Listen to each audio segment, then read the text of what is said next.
Today I will show you an action, adventure, drama, sci-fi, thriller film from 2007, titled I Am Legend. Dr. Crippen is interviewed on TV about her great discovery. She has genetically changed the measles virus to attack cancerous cells. She explains that all the cancer patients on whom the cure has been tested have recovered so far. The scene jumps to 3 years later. New York City has become an empty and desolate place, devoid of human life. Grass covers roads and buildings, abandoned cars line the highways, and the city is silent. It seems that the apocalypse has arrived. Robert Neville is driving through the deserted town accompanied by Sam, his dog. A herd of deer leaps across his path, almost causing him to crash. He gives chase at high speed. He tries to shoot them, and we realize it's a hunt. The deer scatter and run down a road blocked with abandoned cars. Robert gives chase on foot, trying to hunt one deer down. As he rounds a corner, he gets the deer in his sights only to be beaten to the kill by a lion that presumably escaped from the NYC zoo. Robert is torn as to whether to shoot the lion and its family, who also enter the scene, or leave the deer to them. At this point, Robert's watch alarm starts beeping, signaling that the sun is setting and he has to go. We see Robert's home.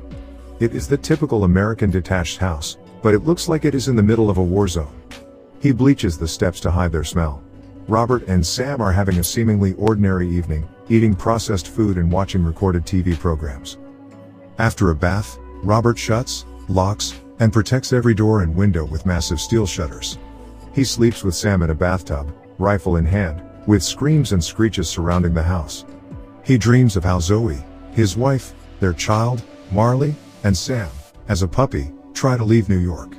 We see Robert dressed in a military uniform. He decides to stay in New York on his own to try to stop the virus as he is an army doctor. They tell Marley they are going on holiday. She sees her parents are in distress and tries to calm them down by showing a butterfly with her hands. The dream scene is interrupted by Robert waking to face his lonely reality once again. Robert exercises and goes down to the basement at his fortress-like home, where he keeps a small but high-tech laboratory.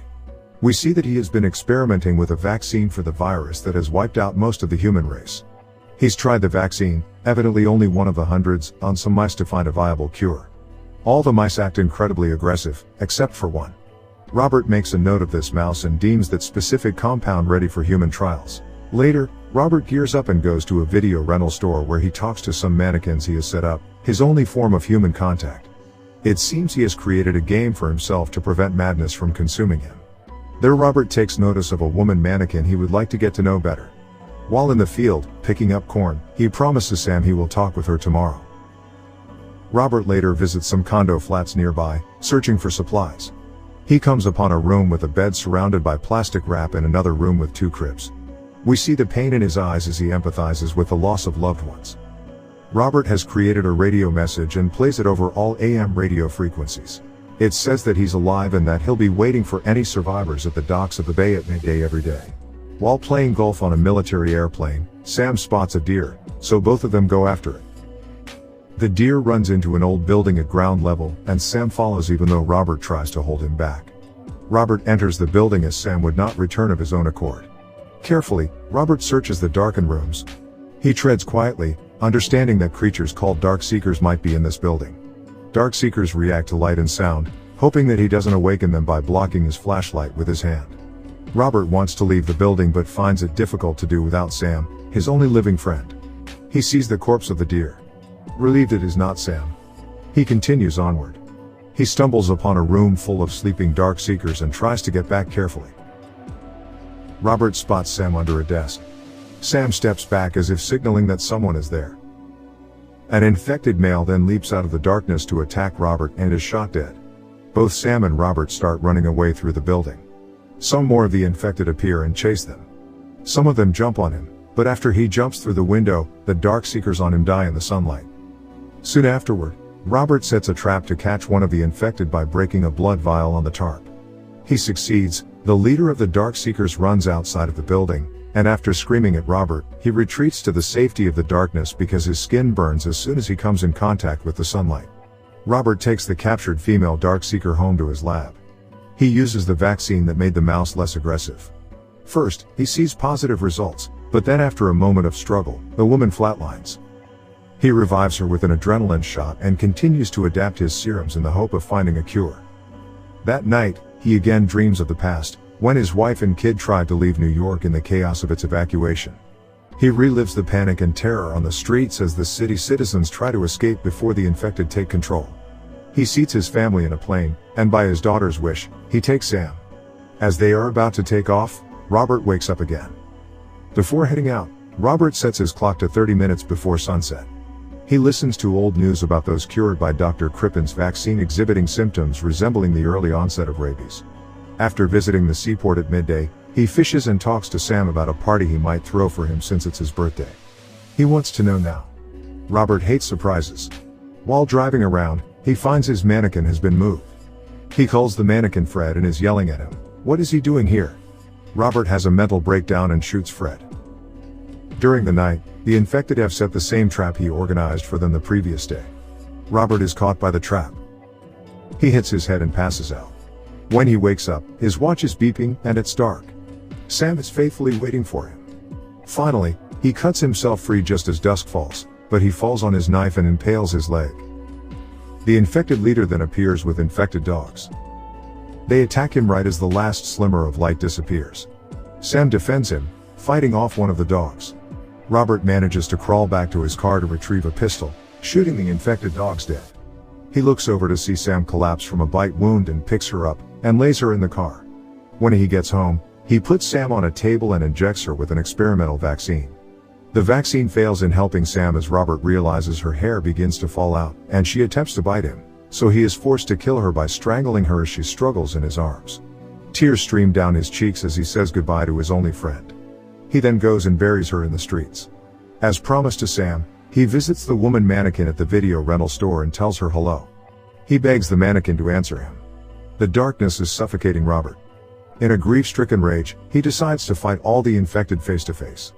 He sets up a dummy at the pier and the infected run at him. He drives his SUV at high speed into the hordes of infected who roam the streets at night. He nearly runs off the end of the pier and crashes. The infected overturned his SUV. Just as he is about to die to the leader of Darkseekers, a bright light shines on him, scaring them off. The woman tries to get information about Robert's house whereabouts. He tells her the address and to only go there after dawn, so they can't track where he lives. Robert blacks out. While blacked out, he has dreams about the past once more. This time he dreams of the helicopter his wife and child used to escape New York. As it takes off, a nearby helicopter is attacked by an infected and crashes into the helicopter carrying his family. He wakes up in his house to Shrek playing on the TV and stitches on his knife wound. He grabs a gun and goes to the kitchen, hallucinating for a moment that it's his family. Robert hasn't had human contact in so long that he is confused. The people who rescued him are Anna and her son Ethan, who have heard Robert's radio message and went to find him the previous day. Anna makes them breakfast, powdered eggs, and bacon. Anna explains a plan to leave New York and go to a colony of immune survivors in Vermont. Robert, however, insists that everybody is dead and doesn't believe that such a place exists, which scares Anna and Ethan. Robert then explains he was saving that bacon. That's why he acted out. After calming down, he apologizes to Anna but still refuses to leave.